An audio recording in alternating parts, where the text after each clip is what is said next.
Hey guys, it's Catherine here from Gastric Sleeve Diaries, and I stopped being weird. I finally got my husband, Chris, to come on camera. I think you may have seen him dancing behind me in a couple of videos and being a creep. But so far, he has refused to join me in a video. But the deal was, once I lost 100 pounds, he would do an interview with me, and I think he was hoping that that would never happen, right? No, absolutely not. Okay, good answer. We have a few questions. You guys had sent me a couple to ask him, which got some good ones, so thanks for that. But yeah, I guess we'll just start at the beginning. And Chris was pretty against me doing this in the first place, and as time has gone by, he's been the biggest support ever. So I know we together watched a lot of husband-wife interviews. I know VSG Tanya and various other people, so that he could kind of get a sense from the husband-partner's perspective what it would be like. Why are you crying? You're like smiling creepily. So yeah, hopefully this can be helpful for someone. All right, so first question. How would you describe me before I had surgery? So, I think there's probably a difference between you a long time before surgery and you know, and then kind of period of time leading up to when you decided to have it. And I think probably in the time, like that kind of year before and a little bit before that, you were just kind of a little bit sad, I think, and didn't feel comfortable.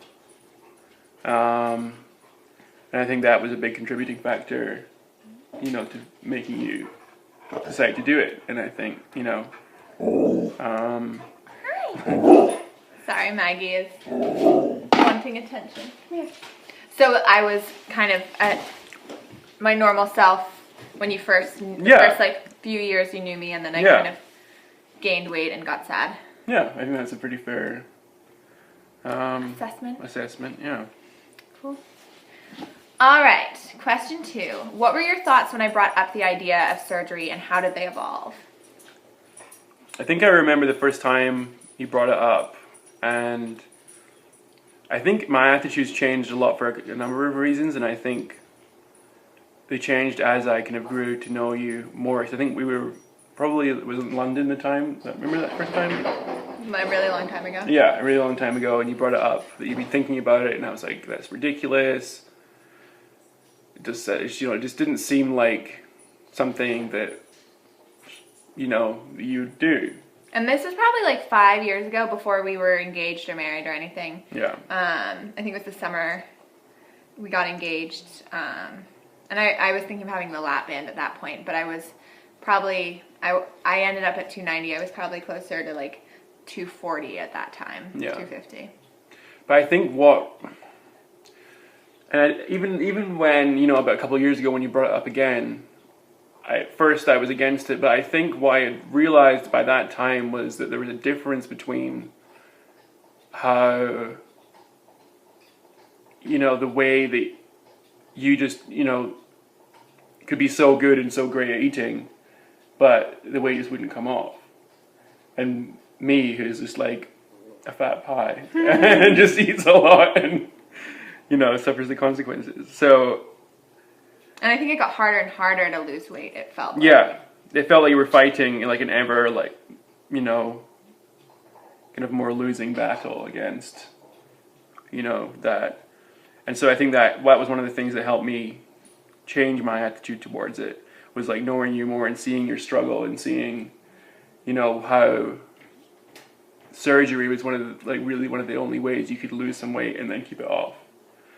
And then I think the other thing that made me change my mind more was when we went to MGH and to the kind of seminar and learning more about the science behind it, learning more about, you know, why, the answer to the question, like why you had struggled so much, and then seeing the place and meeting the people there and how great they were and how I knew you'd be in like great hands. So I think that really.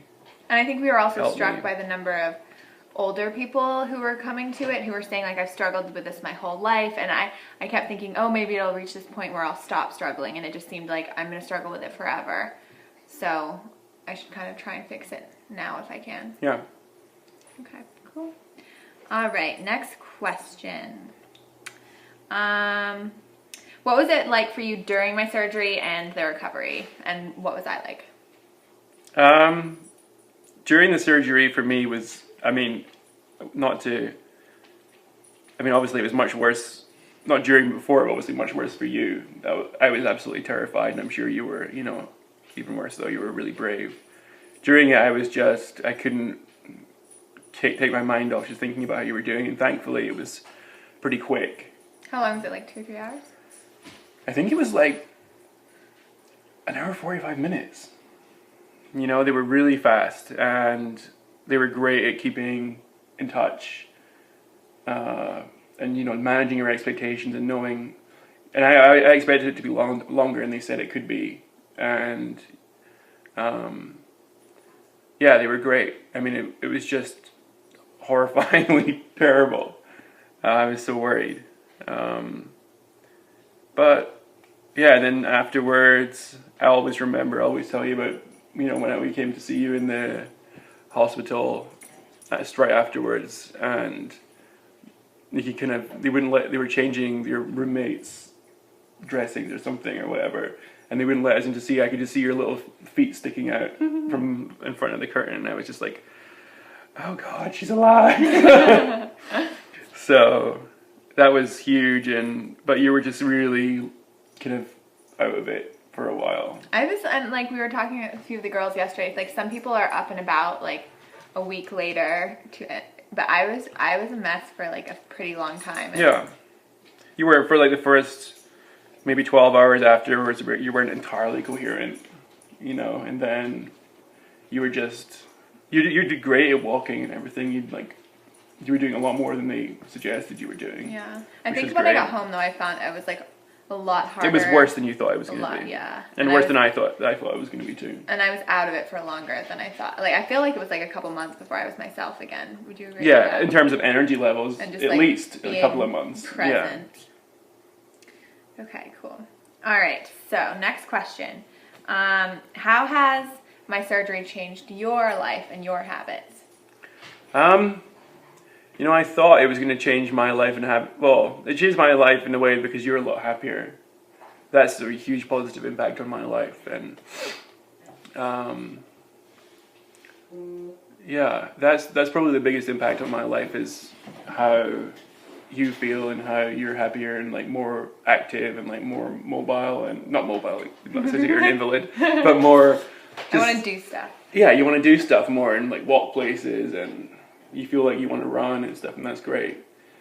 But I think I've expected your like healthy eating and like eating less to rub off on me, and it really hasn't. I've probably gained weight since. Well, I think the problem is Chris eats, if I like order something, he doesn't like to see waste, so a lot of times I'll take it away, but a lot of times he just finishes it, so ends up having 1.5 meals rather than. Yeah. The advice I would give to people, which we don't ever do, is just order one thing. And we used to do it a lot. We used to do it a lot. We don't really anymore. Yeah. Order one thing at a restaurant and split it, and you'll be, for most places, you'll be, completely satisfied. I always am, but I like to get a full meal because I like to take it with me and then have it for lunch for like the next 2 or 3 days. All right, well, I think we're coming up on 9 minutes, so I'm going to split this into 2 videos, but we've got another one coming up in a second. All right, thanks, guys.